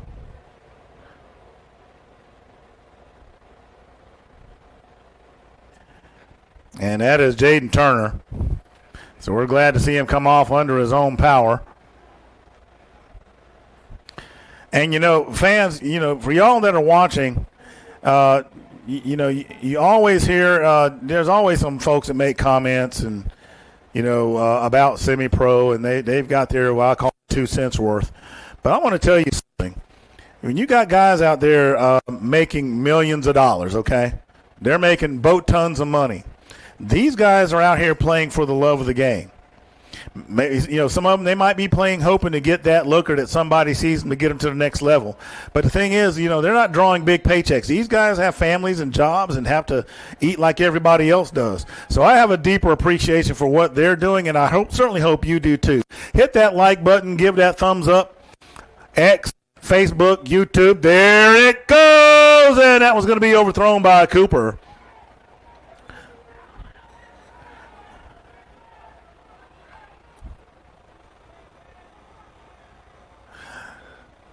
Intended for number 88, Bailey Lipinski. But these guys work really hard at their craft, doing the best they can with what they have, and they love what they do. That's why they take their time out on Saturday afternoons for you, the fans, to have just a little more football. And who doesn't love a little more football? So there's a snap. And Briscoe at quarterback now, throwing it.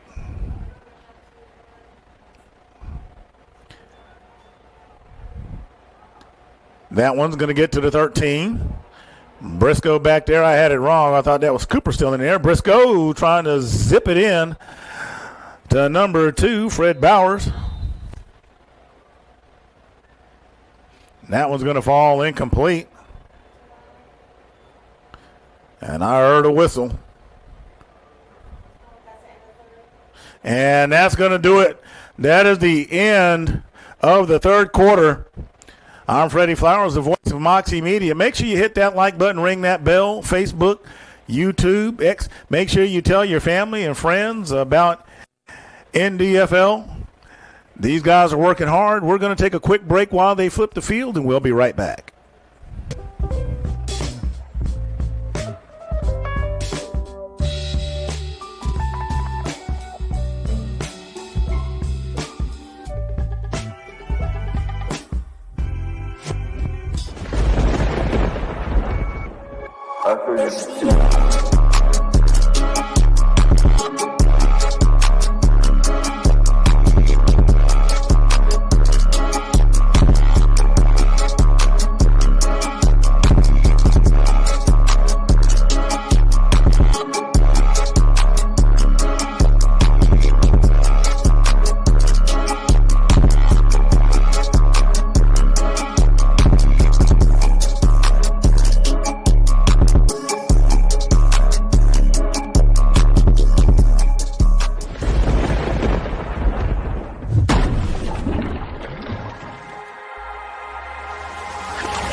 Let's watch what happens here.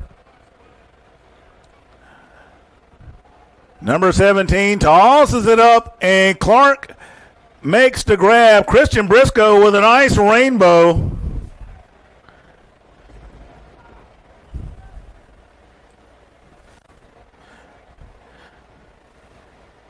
And it looks like they might be going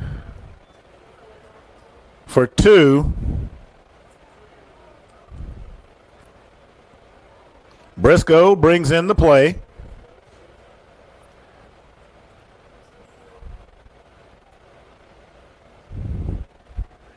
Right now it sits at 13-0, pending the conversion. And I'd say with the premium that points have come that this is a smart move.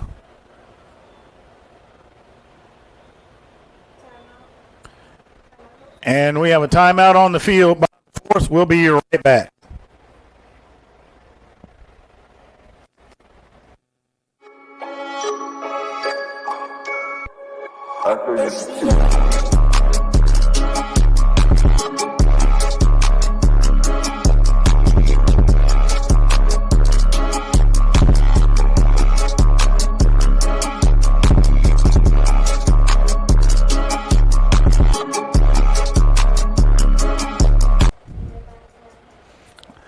All right, Briscoe in shotgun. The big man, number 3 there, fakes the handoff, puts it up, quick throw, and that one is going to be caught by number 7, Max Square. The points are good. And the Bandits had to see something coming.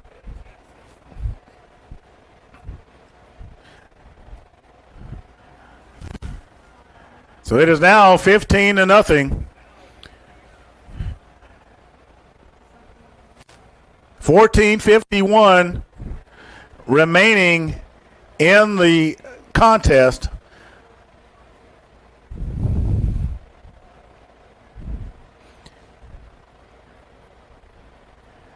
We haven't seen throughout this entire contest that one long, grinding, consistent drive that you look for that gives you the signs of what your team is made out of. And so the coaches will, they're still got a lot to figure out. The Force sitting at 1-1. The Bandits, as I understand it, sitting at 0-1.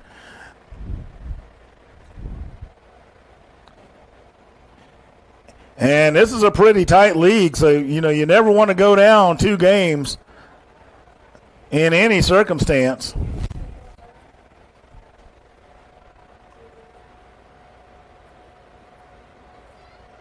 So number 83, Jacob Borden, gets set to handle the chores.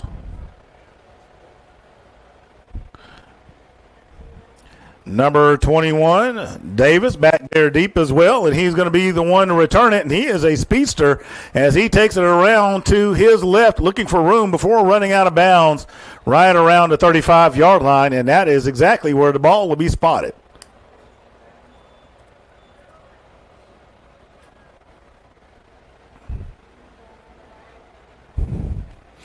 The Bandits are going to be looking for some signs of life offensively to try to get into this game. They're not out of it by any stretch of the measure. I mean, 2 scores and 2 two-point tries puts you in the lead. But you know what they say, first you got to score, then you got to stop them and score again.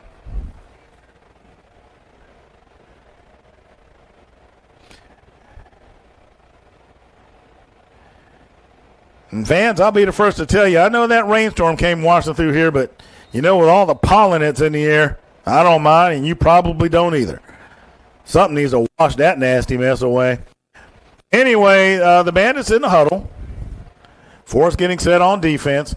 And usually when you're up 2 scores, this is when you're going to see a lot more blitzing. They have been able to bring pressure on the Bandits all day long. And the ball is loose. So, wait a minute. Let's see what happens here. Because apparently there's some miscommunication. And it being snapped in. So, the Force has the ball. A huge miscue by the Bandits. I'm not sure what was going on there, but the center let that ball go before anybody was ready.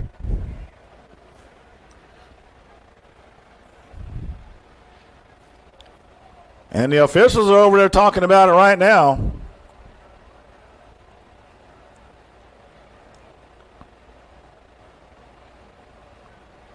Nonetheless, it's going to be the Force's ball at the 24-yard line.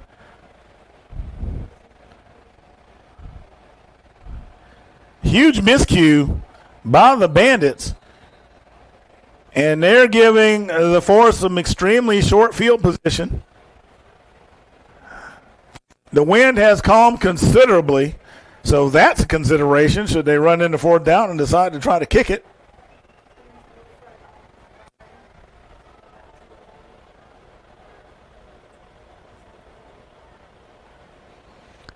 Bowers hands it off to 24. He bounces it and tries to counter his way in. Number 5 will get credit for that stop, and that's Janari, a.k.a. Killamall Claiborne. The ball carrier, Ty Dunklin. He's going to get a solid 5 yards out of that. Ball goes to the 19, and that one's going to be blown dead. So a flag on the field.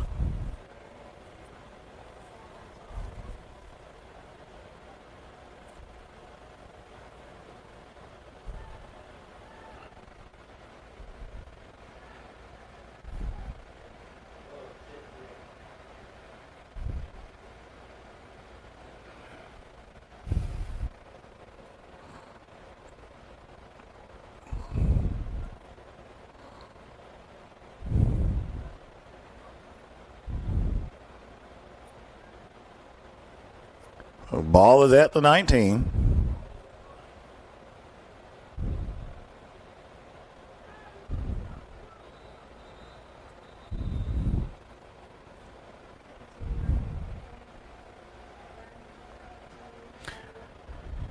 Second down. Okay, they're having to check some things. That's basically it in a nutshell.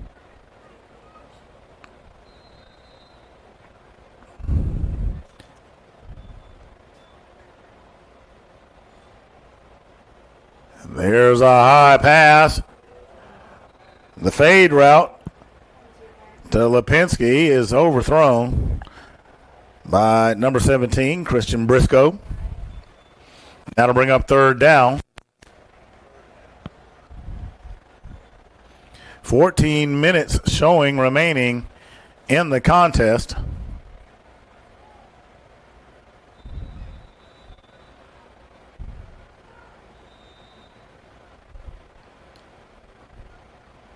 And we have a sideline warning.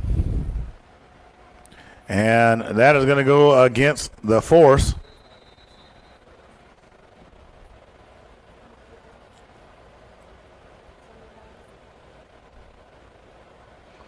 So Briscoe in shotgun, and they're pointing at each other.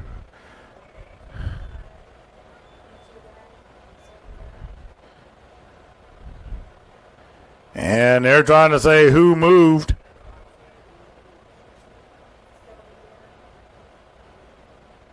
And that one's going to go against the Bandits. And it's offsides. So that should result in a first down. Let's see. By the time they walk that off.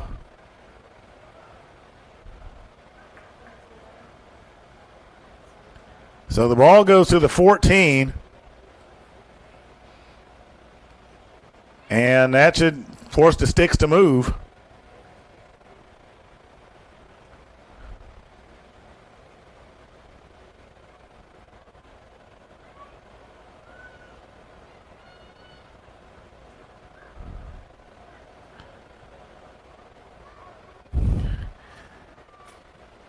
And tack another 5 on, which puts it on the 9.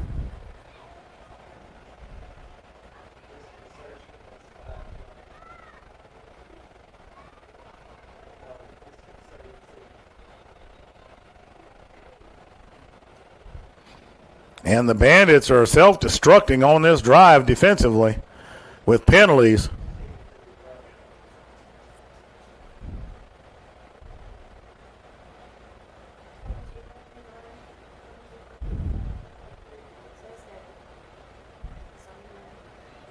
Briscoe and Dunklin back there waiting for the whistle.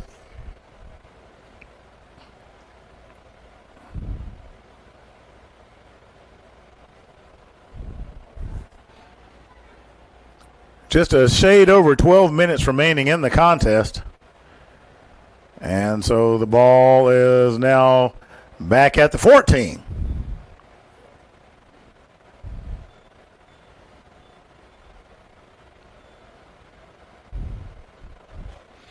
All right, let's see if we can get a playoff here.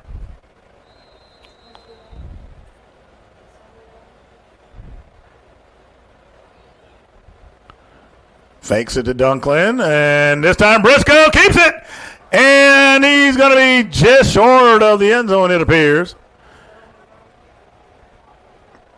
Yeah, he's going to go down at about the 1 foot line, and we're going to have to take an injury timeout. We'll be right back.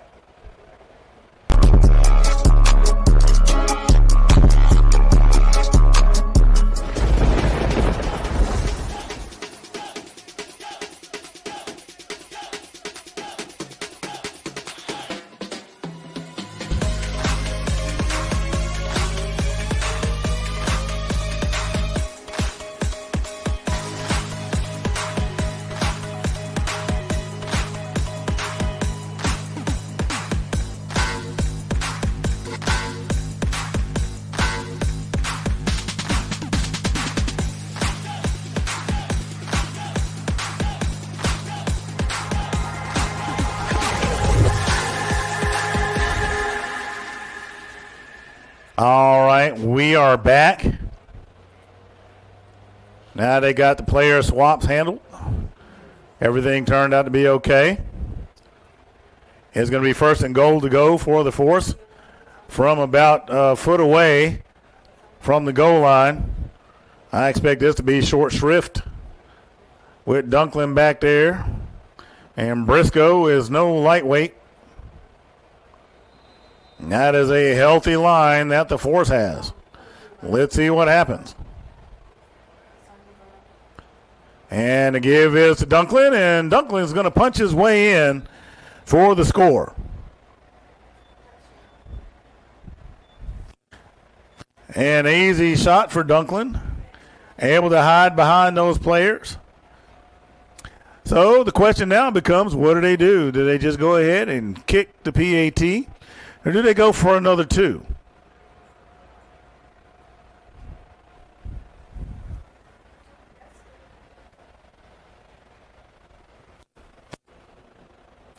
So let's see.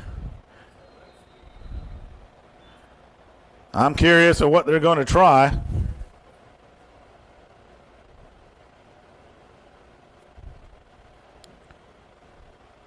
So it looks like they're going to run what they brung, as Briscoe and Dunklin remain in the backfield.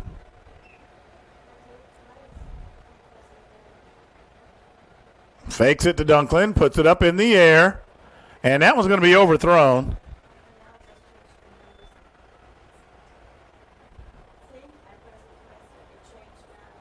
The intended receiver, Bajon Clack.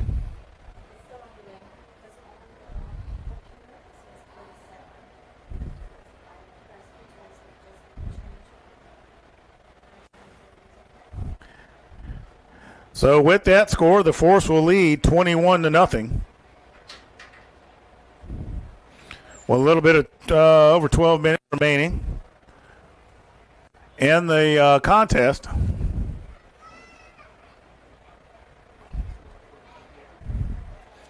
The Force have to be feeling good thus far after having been shut out, which is not something that the Force is accustomed to, nor I can't recall the last time I heard of the Force being shut out, to be honest with you. The biggest thing is they got to remember, this is just another victory on a long road to the playoffs, and they have to stay within themselves and not let their abilities exceed their attitudes, I should say, exceed their abilities. So there's the kick. Number 23, Hunter on the return. And there's some big hits going on down there.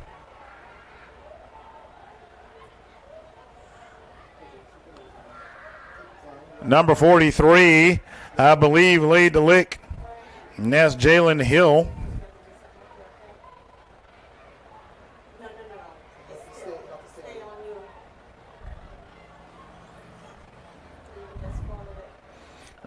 Hill making the most of that opportunity. Nice work on special teams. The ball is at the 25-yard line. You can see that western sun as our camera is facing it.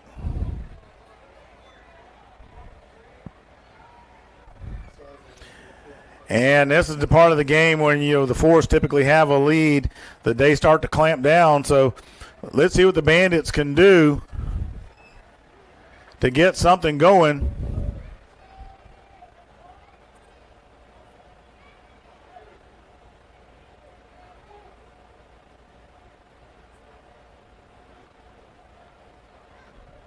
You got some discussion going down on the field. They need to be aware of that clock.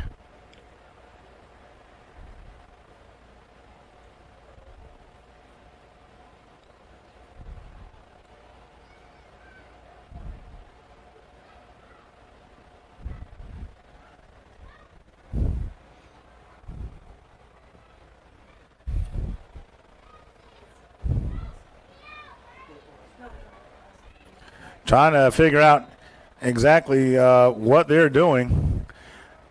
Our on the field camera, the officials in another group session, I guess, if you want to call it that. All right, so here come the Bandits.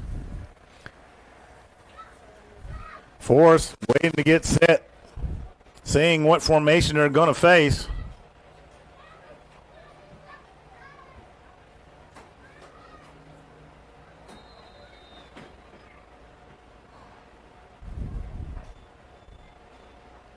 This time, number 12, Ray Long. That's Ray Long. That'll be taking snaps. There he is. He has it, and he's going to get wrapped up quickly. Let's watch that one as number 42 puts in the dirty work for the Force, and that is Sean Pollock.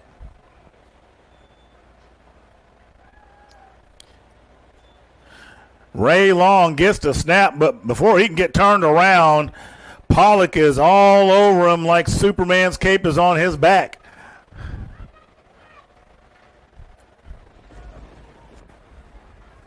So the ball will go to just outside the 20-yard line. And it'll be second down and about 15. The Bandits trying to get something going offensively as the clock winds down inside of 11 minutes.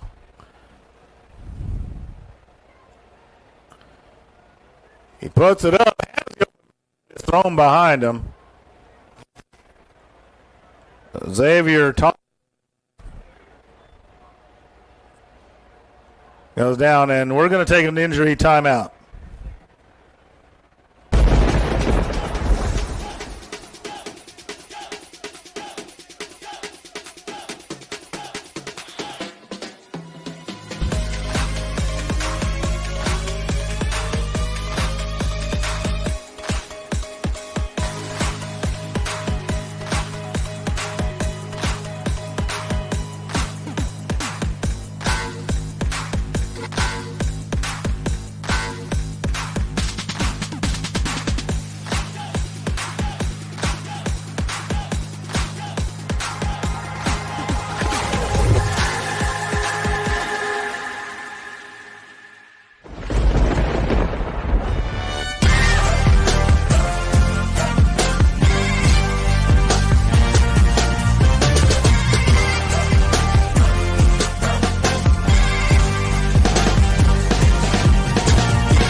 Be a delay of game as the Bandits try to sort it all out. And it's going to be 3rd and long. About 20 yards to get the first. Ball is at the 15-yard line.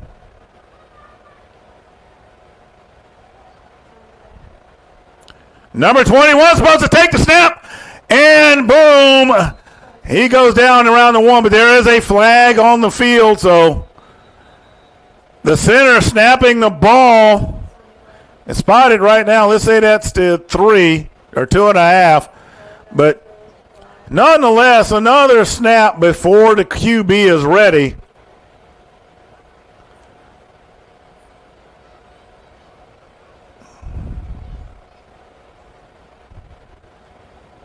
And we'll see what that call is.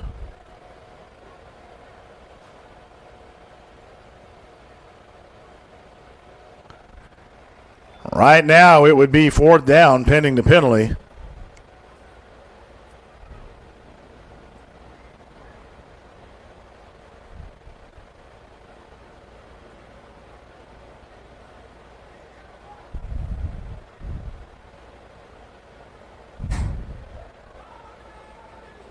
So I'm trying to make out what the call was.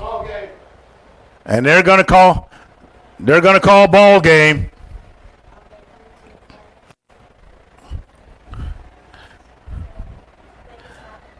All right, fans, there you have it. They're going to call ball game. And I think that that's a wise move. We've seen a number of injuries today on the Bandit side, and, of course, you never want to see that. First off, calling a game is not a testament to the character of the team. I want to make that clear. The safety of the players comes first. And I also want everyone to remember that these guys are volunteering their time. There's no big-time compensation. Nobody's drawing big-time checks. So what you got to remember is that when they call the ball game, they're calling it for the safety of the players. The Force had a 21-0 lead. And they were down, they were literally trying to get somebody to play quarterback, the Bandits were. So, I would say that wisdom is the better part of valor on their parts. Take nothing away from them. That is a tough squad, and this thing didn't really get going for the Force until well into the second half. So with all that being said, kudos to the Bandits. As far as the Force goes, they got a lot of things they need to look at and work on. The game was filled with penalties, very, very uncharacteristic of the Force, not what we're used to seeing out of that team. I mean, if you look at their page and their history, it's championship after championship after championship after championship.